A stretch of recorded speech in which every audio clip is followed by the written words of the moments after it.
Ken jy 'n staan koffie? Hierdie lewe is baie gejaag en mense kry nie tyd vir jou vriende nie. En 'n goeie vriend is baie belangrik. Dit is belangrik dat jy tyd maak vir 'n goeie vriend. En mense kry min tyd om tyd saam met jou vriende te spandeer. Maar 'n staan koffie, ken jy 'n staan koffie? Dis daar wanneer jy by jou vriend se huis verbyry.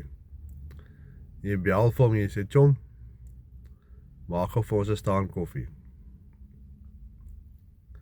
Dit beteken jy stop vinnig in sy driveway, jy klim uit, en teen daardie tyd kook die ketel al, jou pel het al die koffie in die koppie gegooi.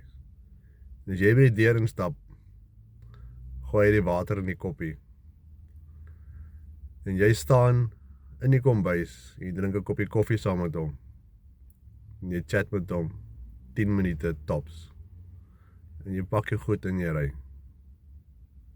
Dis 'n staan koffie. Jy het nie nodig om 2, 3, 4, 5, 6 ure by jou pel te gaan kuier, om op braaivleisvuur te staan, en jou vriendskap so te bou nie. 'n Staan koffie 1 of 2 keer in 'n week, met 'n goeie vriend, is dalk meer werd, as 'n braai 1 keer 'n maand. So kies vandag vir jou 'n vriend, by wie jy 'n staan koffie gaan drink. Jy maak 'n punt daarvan, om ten minste 1 keer 'n week 'n staan koffie by 'n chom van jou te gaan geniet. En maak jou deur dan ook oop, vir jou chom, 'n staan koffie by jou te kom drink. Dis net 10 minute. Bye bye.